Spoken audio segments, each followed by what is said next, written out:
Hello, hello, hello. Assalamu alaikum. Ji ayanu, pakhair ragale, ni hao, shune shumme, washmale, Ohio gozaimas, guten morgen, hola, bonjour, previous, kaifahal, and a very amazing khush amadi to everybody who's tuned into PT World and watching World this morning, alongside the very pretty, the very amazing, the very intelligent Maha Makhdoom and the very dapper Shazad Khan. Hello, Maha, how are you today? Hello everyone, Assalamu alaikum. Hello Shazad. I'm very good today. We have a wonderful show, and you know that is, I'm not just kidding you, but that is actually what gets me out of bed every morning because I have work and I have things to do. But Shazad, how are you today? Because I feel like every day it's changing up for you. Yeah, don't ask me that. So What happened? today, it wasn't really a good day, Why? because, since I think since the time I've known my own self and I've been very conscious about my own personality, I do not actually recall a day where I haven't taken a shower. In the morning. And yeah, and if I don't take a shower earlier in the morning, I just can't function. Okay. So, things are pretty bad now because I think that there's dearth of water. And as soon as I stepped into the shower and as soon as the soap was all over me, the water ran out. And the only thing I could do was yell, Ammi, motor on kar de. And then she was like, there's no water in the tank. And I just got frustrated. And then I had to wipe it all off with the towel. And here I am. See, I look the same. That sounds horrendous, like a horrendous experience. But you know, that actually reminds me, water is very important. We need it for our day-to-day lives. You know, in everything we do, we need it to survive. Yeah. But it is an important day. It's World Water Day today. And what is the theme, Shazad? So this year's theme is nature and water, ladies and gentlemen, because nature and water definitely comes very handy as well. Because of the nature, we get to get water too as well, and there are different functions as well which are combined to actually fulfill our requirements. Because if there's no fruit, for example, there won't be any fruit if there won't be any water. If you're not going to water the plants, it goes into every aspect of our lives, like Shazad said, to agriculture, through our taps to keep ourselves clean. I still have soap on me. But the thing is, as we recently also heard, Cape Town actually ran out of water. So it is finally happening. All of those predictions that we will run out of water, Pakistan is predicted to run out of water in 2025, which is not even 7 years away now. Exactly. And then at the same time, Ma, since I was reading about Cape Town, so what they've done is they came up with a policy where now there are different points where people go to collect water and they are only allowed to collect 6 gallons of water a day. Yes. So imagine for an entire household, 6 gallons is not even that much of a luxury as well. No, absolutely. So you literally have to think that, how well are we going to manage it? And then we recently had a guest who actually flew in from Cape Town and said that within the hotels, it's fine that the water's there, but they give you towels after every 2 or 3 days because laundry takes quite a lot of water. Exactly. There's also a lot of things that you can be more environmentally friendly and, kind of reserve and, kind of not waste. When I'm driving to work, I'm seeing all these cars. The roads are flooded because there's so much excess water, apparently. Yeah. So, we're being very irresponsible with our usage of water. Exactly. So we do have a small clip to share with you guys. When you guys are going to come back, we're going to build up on this water thing because we've got 2 videos to share. So go ahead, take a look at this one. And when you guys are going to come back, I'm going to build a little bit more on that.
All right, ladies and gentlemen, so over here we are definitely sharing all of this information for awareness. Now, let's see what we can do as individuals. Now, for example, you know, when we wake up, we obviously have to do our shaves and whatnot. We keep the tap open.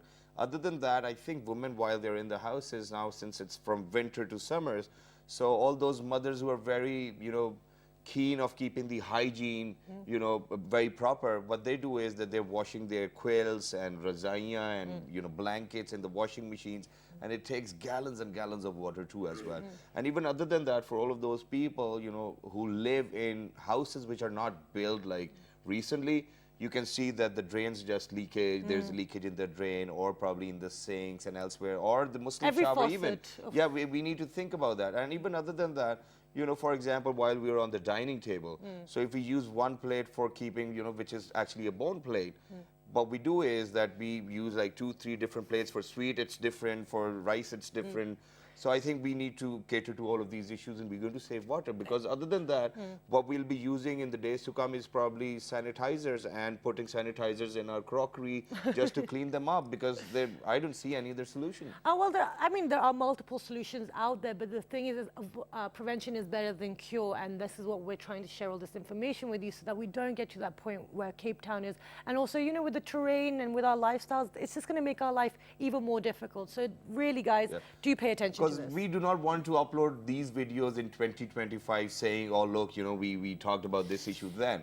Because I think uploading a video where we, in 2025, were saying that, imagine that the messages which we gave has got such an impact that we are still water-rich country. Absolutely. And there'll be lots of queries then, you know, are we still going to be on the show at that time as well? What's going on? But no, on a serious note, it is a very important day. So please, guys, do pay attention and be present in what's in the decisions happening. And it has to do with quite a lot of youngsters too as well, because you know, it's the youngsters who need more and more water to take shower, they play sports and whatnot. We're definitely going to talk about that, but before that, we have a small video once again to raise awareness about water and its dearth, which is just coming, it's on way.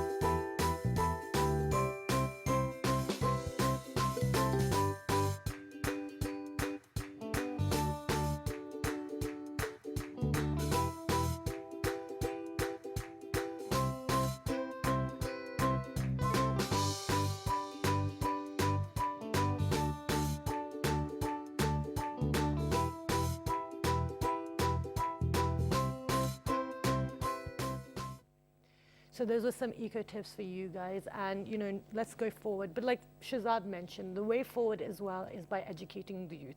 We have the largest youth population in this area, in this region. I have all the figures.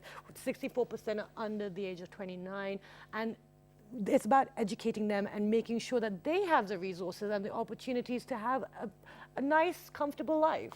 Yeah, because you know, when you're young, the most of the times what you're doing is probably looking after your car, you know, washing it, or, you know, polishing it, or if you're a lady, you're probably just polishing your car. Yeah, no, you're not polishing your car, you're probably cleaning your household stuff, and this is what you do, or probably looking after your room, or washing something else, or if the rug was very dirty.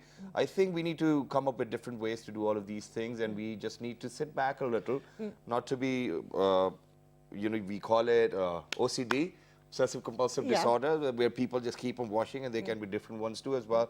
So just take it easy, ladies and gentlemen. Exactly. And you know, this is one of the things that there's already so many issues that they have to face as it is. This is the last thing that they need to add to the plate.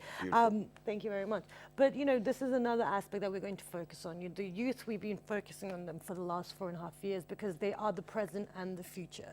Now, within our country, because we live here, we have our experiences here, we're going to be looking at how they are actually practically overcoming the hurdles that are being faced due to, you know, lack of employment opportunities, maybe lack of education, maybe lack of access to healthcare. So all of these things play a part in how they're lives turn out. Exactly, and then at the same time, ladies and gentlemen, whenever we have actually spoken about the youth of Pakistan, we have always made sure to stay inclusive. It's not that we are just going to talk about young men and women. We are going to talk about transgenders. We are going to talk about people with special needs as well, who actually fall within that category of youth. Absolutely. So let's get the conversation started, because there are different organizations working to actually lower the barriers of the challenges which the youth face in today's world. So let's get the conversation started. Absolutely. We have been joined by... So we have been very lucky. We have been joined by Hashim Bilal, who is the Country Director of Volunteer Service Overseas. Assalamu alaikum. Good morning. Walaikum salam. Good morning to you too. Thank you very much. Okay, and besides Hashim... And last but not the least, we have been joined by Mr. Amir Shams, who is actually Networking and Coordination Officer at Volunteer Service Overseas. Hello, assalamu alaikum. Good morning. How are you? Walaikum salam. I'm pretty good. Thank you very much for joining us. So let's get the conversation started Yes. as quickly as possible. What are the major challenges faced by youngsters over here in Pakistan? Thank you, Maha and Shahzad. What we believe in VSO, it looks like, as you rightly mentioned, like the over 60% population is a youth population in Pakistan, and that's the biggest challenge itself actually. Yeah. When you talk about like a big percentage of a nation, it's a youth, and you have to target that percentage, then that becomes like itself a challenge. How to address them, how to find them, where they exist, and how to approach them, how to make them engage and busy. And how to utilize them actually, what capacities they do have actually, and what right capacities can be utilized for the right purpose. Okay. To see like a better Pakistan in the future. So that's the challenge actually what we are facing. But I think what we are trying to do, like we are trying to focus youth we are trying to make sure like we go into the community, we try to engage the different stakeholders at different levels to identify the youth, and finding the youth is as I said, is a challenge, but also like trying to see like how this youth can be engaged. Okay, so I'm going to pause you there because you raised some really important points. Like, how do you, like difficulty finding them and then how to engage them. But let's break down what, okay, so let's break down how you actually are locating them. So I will ask this to Amir. Why difficulty finding the youth? You walk down the street, you go to a village, you can see the youth. What do you mean by difficulties finding them? Well, I would phrase it as it's a bit challenging because, see, the number one concern is once you're unable to find appropriate livelihoods, you do get frustrated, right? And in the end of the day, it's all about sustaining your families, sustaining yourself, instead surviving in that environment. Right. So finding the youth in a place where they are comfortable and ready to tackle those challenges and go on their path, that's the first challenge. The second challenge is it becomes very difficult for youth to realize their potential because the need is immediate and the solution that is usually offered, it's a bit lengthy, and I'm sure Hashim has something to add to that. Well, the most challenging part to identify the youth is because we are talking about Pakistan, and 70% or plus 70% of the population is a rural population, where the access to information is very limited to youth. So then when you talk about 70% rural community to be targeted to find out the youth, then definitely the access of information, that become itself a challenge. Like how many, what percentage we are talking is connected with the social media, and what sort of information they do have. Yeah. Okay. So then at the same time, we'll definitely ask you about overcoming these challenges, but it's very easy. Consensus just took place over here in Pakistan. You can go to Nadra, ask about different details, and it won't take you a minute to locate and identify where the youth or the masses of the youth is actually located or situated. No? That's what I think what we are trying to do. We are trying to make sure that we engage different institutes, the different stakeholders when we talk about. So when we talk about the different stakeholders, we definitely talk about all the government institutes, the private sectors, universities, and we are definitely super engaged with the academia also. So these are the platform where we see like the information exists, and we we try to engage like different stakeholders to collect all that information to Okay. to Amazing. And also sometimes that information isn't already completely full as well, because it's great the census took place, but a lot of people were excluded. Yeah, or ground not. reality is Yeah. different. But Yeah. but talking about that, now I want you to answer the challenges which you see every day a youngster is facing over here in Pakistan. Now let's address those challenges first of all. Yep. Highlight and then address. Go So, ahead, anybody who wants to Amir, speak about that. Yep. Okay, We need to balance it out. Yeah. So, Amir, you're going to tell us some as Yeah. well. Well, the first challenge that youth must navigate is the social expectations that the youth has. Okay. The first one is, Brilliant. for instance, there's an 18-year-old man in the house. Gender roles comes in. The man is supposed to earn and start earning. Absolutely. The man has the capability, or I would say the youth. I would use the term youth. Has the potential, has the capability, has the ability, but unfortunately, due to circumstances, is having some challenges in addressing and achieving Okay. a sustainable livelihood. That's number one. The second one is, I would say, the ability to be employable is a bit challenging, because although the youth does have the potential, and they might even have the education or the skills or a combination of any three of these. Getting to a point, getting into that door where Yeah. they can have a conversation about sustainable employment with a prospect employer, that's the second challenge. Absolutely. The third one is, again, bounces off the second one, marketing themselves Right. in a manner which is feasible. Okay. That I would say. Is the Okay, first so one. now with these few challenges that young man, let's talk about the young males at the moment of Right. Pakistan. Now, you guys have been working on multiple programs to engage and get volunteers and etc. Working on development issues, with the youth. Now, what kind of practical programs do you guys involve in or run that will help overcome these very basic hurdles that a lot of people face, like the opportunity for employment, or maybe even the education factors and all these things, and the social cultural expectations? It's a long question. Yeah. But I think like the focus what we do is like we definitely don't want to engineer ourselves, like what sort of like programming. Okay. But we believe like the issues exist and there are solutions actually, and Okay. as a nation we understand like how to tackle those issues. So we don't engineer anything. Okay. So what we do actually, we engage with the youth and involve them and make sure like. But they have- how? Like, please, and- everyone come here that sits and But- say, we engage and we involve. Yeah. How are you engaging? How are you involving? So- Are you talking to them? Are you sitting in their living rooms? Like, what's happening? So there are two ways how we address like engagement. One is like we do like exchange program where Right. where different youth is hosted by a different youth home. So that's Okay. called like a youth home exchange program. So currently like we have a youth from Islamabad. They are living in Multan. Okay. And the Multan youth is For living free? in I wanna Pindi. do that. Yes, that's free. So it's more like a different cultural thing or different like perspective of the different society within the Pakistan has been seen in a different province, and Excellent. then when you go and you start living in that community, that's the easy access for you to understand the ground reality of that particular community. And then of course the engagement start with the stakeholder of that community, where like religious leaders or any political person or whatsoever the stake exists or the governance structure exists for that community or that village. Okay. So that's the one way that we engage our youth. The second engagement, as we said, like we have like a sort of like a memorandum of understanding with different academia.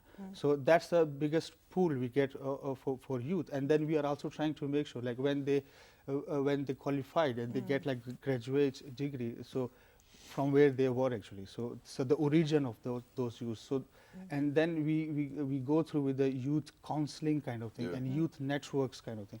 So through those different methods or techniques, we identify like how to engage Okay. with different level of youth. Amazing, and with that, we already even have Punjab Youth Policy too as well. And what role do you think youngsters are playing within the parameters of this policy? And do you think that we need to make certain changes to the policy too as well for their betterment, or it's just all right?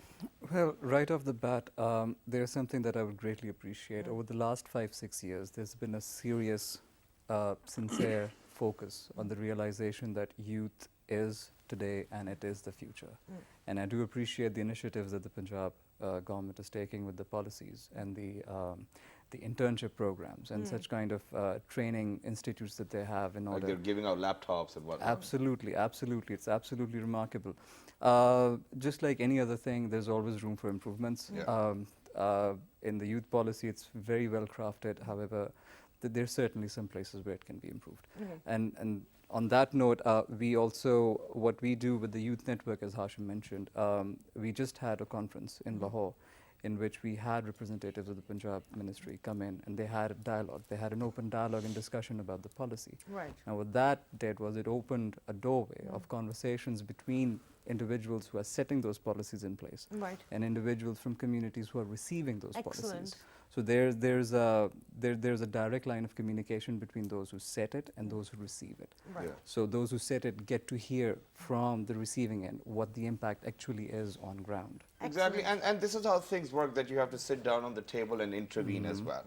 But then how do you ensure the sustainability of these interventions made on the levels of policy? Anybody? I think what I will echo the first I will echo what Amir said. Like, you know, it's definitely like we have to appreciate like the Punjab government has come up with a youth policy, whereas like other provinces are still struggling, and that came very openly in the discussion we had like last week in Lahore, where all provinces you know, they were present and they were definitely looking for all that kind of initiative which Punjab government has taken, and why not we? So that's the first thing. Like, you know, when you go first, then we believe like as a first step that you become volunteers. So so the Punjab government has taken that step. So they are volunteering, you know, from the government side. So when we see like the sustainability, that definitely that's a question, and that we are definitely asking for the answers for these kind of questions. So what important thing came out from the discussion, and we believe like that will be a sort of like a sustainability where the networks like YEN has been established now. YEN is called like Youth Employability Network, which Till today, I only knew that it was a currency, though. yeah, but that network was established, and it, with the portal website has been launched actually during that dialogue day. Okay. And what we believe that sustainability, that the parliamentarians were present, like all parties were there, and the good thing from all parties, the message was very clear, like whatever the political agenda every or individuals or every parties they have, but when it comes to the youth, when it comes to the development of Pakistan, I think they have ensured during the dialogue like they all are together and they really wanted to support. And during the discussion, like a number of recommendations were presented to the parliament. And the good thing happened actually during the conference or during the discussion, like the parliament has promised, like they have taken that recommendation and they will debate up to their level, and they will see like how they can incorporate different kind of schemes or different kind of elements into the youth policy. So that will be advancement of the youth policy, Punjab youth policy, in terms of implementation, in terms of their sustainability, and that's how we see actually. Wonderful. He wants to add on. Yes. Yeah, the thing I wanted to add about the YEN network and the policy dialogue we just had in Lahore, again, it was very encouraging to see the sincerity behind the interaction which we had between ministers, MPAs, and the youth. Usually there's a power dynamic that goes around. It's a cultural thing. We do come from that culture. However, it was very encouraging to see the youth had an opportunity to have these questions answered and have those recommendations heard sincerely. Okay, that's excellent. And, you know, that kind of goes in roll with the work that you guys have been doing about active citizenship as well, which is fantastic. But on that note, we have to go for a short break. And when you come back, we're going to delve further into what does active citizenship actually mean for the youth who are facing all these hurdles and have an opportunity apparently to have their voice heard. And we're definitely going to talk about the future consultations related to updating the Punjab youth policy as well. So focusing on that, I think. yeah, let's do it. Good morning.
Welcome back, everyone. And before the break, we were discussing the youth and their roles and what is actually happening on the ground level. We're always told we need to do this, shoulda, woulda, coulda, but what is actually happening? Exactly, and earlier, before going towards the break, we were even talking about interventions made within the Punjab youth policy as well, and we'll definitely build up on that.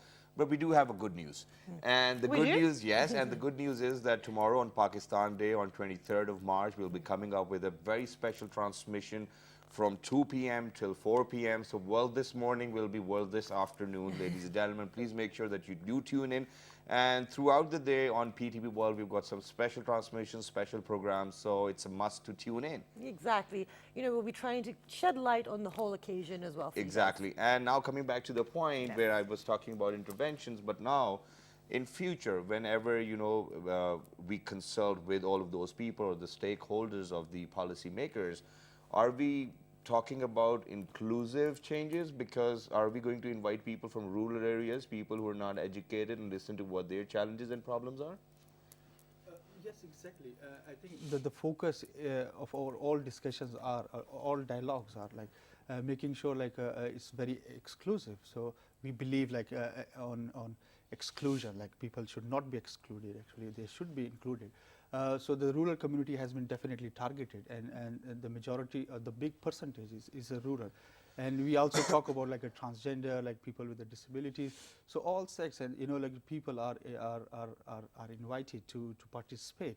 Okay. So the more participation, the more like representation from the different part of Pakistan or a different part of the different society is our aim or target to ensure, to make sure like it's very exclusive and it addresses the issues of all sex and segments of genders. society. Yeah. Wonderful. So that then leads perfectly into the active citizenship, which is part of your organization's real. It's one of the main things out there. And it should be there for everyone, and it's something that we try to promote on our show as well. But when working within the development sector, working in the areas that you guys do, active citizenship, I think the whole conversation today has shown how they have gotten more involved. But what do you guys actually mean by active citizenship? And how are you showing the youth, who may not have the exposure or the opportunities, everything you said before, the value in, being aware of active citizenship? There's a concept of Ubuntu, which means I am because of you and you're because of me. So that's what we're basically trying to illustrate to the youth. They do have a lot to offer, that's for sure. Because the first thing that they bring with them is innovation, innovation of ideas, innovation in the school of thought, innovation in the approaches, innovation in strategies. And that's what we're trying to facilitate them in realizing. You see, what we are doing is, like Hashim mentioned earlier, we're not engineering any solutions for them. We're allowing them to come up with their own solutions because the person standing in the rain knows what it means to be wet. We don't need to train them to understand how this is what wetness feels, and I might get hypothermia. You need to step in their shoes. I'm sorry? So you need to step in their shoes, right? Absolutely. So what we're doing is focusing on giving them the empowerment of choice. That's number one. The second thing is we're encouraging them to come up with their own entrepreneurial thoughts. For instance, Pakistan is predominantly an agricultural country, right? However, when you look at Pakistan's agriculture, it definitely needs improvements. It definitely needs more innovation. It definitely needs more participation from the youth. So that is one of the things that we're bringing the youth towards. More innovations, more engagement in these sectors where they can participate. You wanted to add? Yeah, rightly. And what we are looking at, very interestingly, I think we all believe on that thing. And when we did the first dialogue, the consultation, the process, what came out very frequently from the youth, like every parent, they expect my son or daughter would be like engineer or doctor. These are the two elements which comes like in every family. So I think what we are trying to ensure, every single person cannot be doctor or engineer. There are definitely lots of opportunity exist in Pakistan, and rightly mentioned agriculture, statistic speaks over 70% population or economy depend on agriculture in Pakistan. So why not exploring those skills for the youth? So, and I think like we are also like trying to engage with the academia, like to understand like our curriculum. But why not we include some skills component or a practical kind of knowledge into our curriculum. So, so these are the things which we wanted to ensure, like for better Pakistan or active citizen. Amazing. And towards the end, Great. one last thing which I wanted to ask was, since initially I said that whenever we talk about youth, we want it to be inclusive as well. And you now just mentioned that for everybody, for every parent out there, they're thinking about their daughters and sons as well. Are we trying to have a little bit of focus on our transgender community as well, to teach them or give them the skill set with which their livelihood increases to a level where they're happy too? Yes, of course. It's a platform open for youth. Wow. So it's not like targeting like Any gender. one Yeah. gender or one group of people. It's a youth. When we talk about youth, so by youth mean we want to have like that inclusive approach or definition that every single person is part of that. So so transgender, people with the disabilities or special needs, every single youth is considered as our youth. Wow. Okay, wonderful. And I think we have probably broken records for the use of the word youth Yeah. in one show. Like we've Yeah. said it a lot. But the focus is there for the youngsters today as well. Sorry, Exactly. it was just a joke. But thank you very much for being with us. It was lovely being in a conversation. Yes, thank you so with much. It's a And all pleasure. the best for your future endeavors. Thank you, Yeah, Shazad. Exactly. Thank you very Thank you much. so Thank much. And then at this point of time, ladies and gentlemen, I want to make one point. go ahead. Just highlighting the importance of why we do these shows. The Commonwealth Secretariat did a survey, and the Youth Development Index shows that Pakistan is listed as one of the worst countries for youth, as in from 15 to 29. Now, that's not that the country is bad, it's that the opportunities for employment, everything we've been discussing today, education, kind of negating the negative elements within the society, they have a tough time. So we need to be more empathetic. We need to kind of be more understanding that we have to give them opportunities. And I think even I don't fall into that category anymore. So, it's about Well, I do. letting go and give space to the new guys up there as well. Exactly, and then at the same You will time, forever. ladies and gentlemen, the thing over here is that we try to be an eye-opener for all those people who And are for ourselves. policy makers or are think tanks or, who think about the country. Because in the 20th, it was, we said it, that, Pakistan is one of the happiest countries alongside its neighbors, Exactly. So that made us happy. But now saying that, for 15 to 29, the condition is not that appropriate means that we really need to step up our game. Absolutely. And then at the same time, since we said that, it's all about inclusivity, Yes. so you're as young as you feel.